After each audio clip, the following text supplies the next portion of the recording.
Le président du parti oufouettiste pour la démocratie et le développement en Côte d'Ivoire, PHDDC, Dibi Bertrand Ekeo a partagé sa stratégie pour que le vivre ensemble soit une réalité. Dans un communiqué, dans lequel il analyse la situation en Côte d'Ivoire, Dibi Bertrand demande au pouvoir de changer son fusil d'épaule, surtout avec la nouvelle année qui s'entame. Ivoiriens, Ivoiriennes, mes chers compatriotes. L'année 2021 qui vient de s'achever, donne l'occasion au Parti des oufouettistes pour la démocratie et le développement en Côte d'Ivoire, PHDD.ainsi, de jeter un regard rétrospectif sur les faits majeurs qui ont animé la vie de la nation au plan politique et économique. Au plan politique, malgré les interpellations de la classe politique en général et de l'opposition en particulier face à la volonté du chef de l'État de briguer un troisième mandat, le président Alassane Ouattara et son parti le RHDP ont préféré le passage en force piétinant la constitution de la République de Côte d'Ivoire qu'il a lui-même instituée. Cette violation flagrante de la loi fondamentale de notre pays a fait plus de 200 morts en Côte d'Ivoire. Nous avons aussi assisté au recul de la démocratie en Côte d'Ivoire en 2021. L'année 2021 a été également marquée par l'acquittement définitif par la Cour pénale internationale du président Laurent Gbagbo et du ministre Charles Blé Goudé, suivi du retour en Côte d'Ivoire du président Laurent Gbagbo le 17 juin 2021.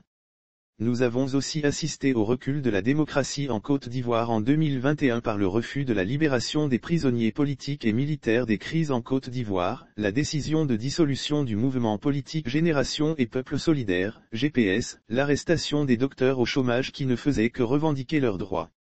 La lenteur dans la délivrance du simple passeport de Charles Blé Goudé. Au plan économique de 13 993 milliards de FCFA l'année précédente, la dette publique de la Côte d'Ivoire se chiffre aujourd'hui à 17 676,1 milliards, soit une hausse de 3 683,1 milliards de FCFA, environ 6,6 milliards de dollars américains. Lire sur le même sujet Bertrand Dibi Ekeo, PHDDC, à Big Togo, tu devrais avoir une attitude de reconnaissance à l'endroit du président Laurent Gbagbo. Notre pays enregistre l'un des taux de pauvreté les plus élevés au monde avec plus de 75% selon les rapports des institutions financières internationales. Le taux de chômage a atteint son paroxysme en Côte d'Ivoire. Chers compatriotes, l'année 2022 qui s'offre à nous aujourd'hui, constitue pour chacun et chacune d'entre nous un nouveau départ et une année d'espérance. Je profite pour en appeler la bonne foi du gouvernement sur son propre slogan qui est le vivre ensemble.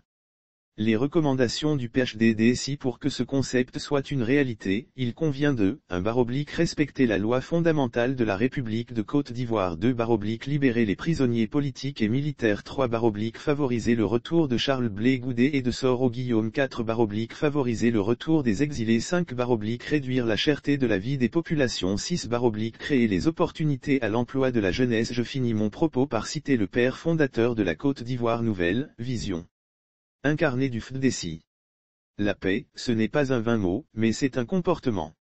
Bonne et heureuse année 2022. Que Dieu bénisse chacune et chacun d'entre nous et protège la Côte d'Ivoire, notre chère patrie.